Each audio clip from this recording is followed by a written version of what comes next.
जय श्री कृष्ण। राधे राधे दोस्तों। 12 मई 2025 को वैशाख पूर्णिमा है। वैशाख पूर्णिमा का यह पावन तिथि हिंदू धर्म में विशेष महत्व रखता है। इस व्रत को धन और संतानदायक माना गया है। जो भी श्रद्धालु पूरे विधि विधान के साथ वैशाख पूर्णिमा का व्रत रखते हैं, उनकी सभी मनोकामनाएं भगवान विष्णु पूरा करते हैं। कहा जाता है कि जो भी वैशाख पूर्णिमा की व्रत करते हैं या उसकी कथा को सुनते हैं, उनके ऊपर भगवान विष्णु और माता लक्ष्मी की विशेष कृपा होती है। तो दोस्तों, आइए श्रवण करते हैं वैशाख पूर्णिमा व्रत कथा।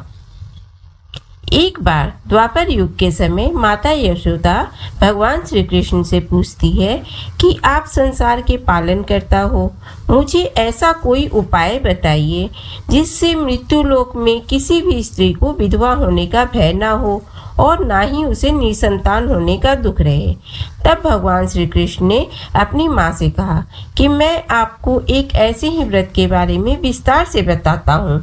सौभाग्य प्राप्ति के लिए हर महिला को 32 पूर्णमासी तक इस पावन व्रत को करना चाहिए। इससे संतान और सौभाग्य की रक्षा होती है। कांतिका नगर नामक नगर में राजा चंद्रहास्य राज करते थे। उसके नगर में एक धनेश्वर नामक ब्राह्मण भी अपनी पत्नी सुशीला के साथ रहते थे। इनके घर में किसी प्रकार की धन संपत्ति की कोई कमी नहीं थी, लेकिन ब्राह्मण के कोई संतान नहीं थी, जिसके कारण दोनों पति पत्नी बहुत दुखी रहते थे।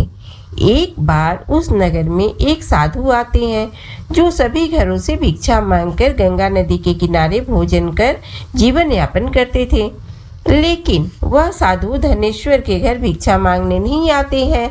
यह देखकर सुशीला और धनेश्वर बहुत दुखी हुए और जाकर उस साधु से पूछे कि आप सभी घरों से भिक्षा लेते हो, लेकिन हमारे घर नहीं, ऐसा क्यों साधु महाराज?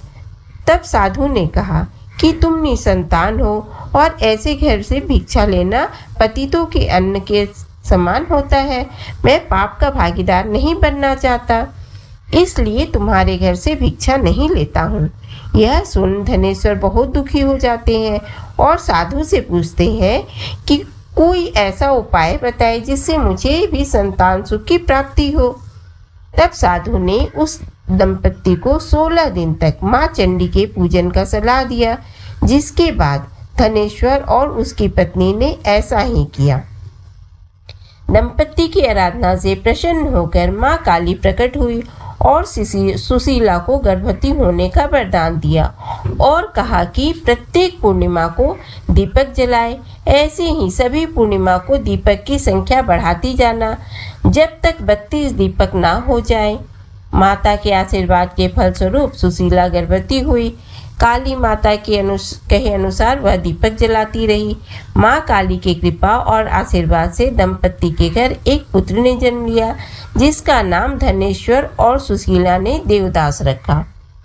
देवदास जब बड़ा हुआ तो धनेश्वर ने उसे विद्या ग्रहण करने के लिए काशी भेजा।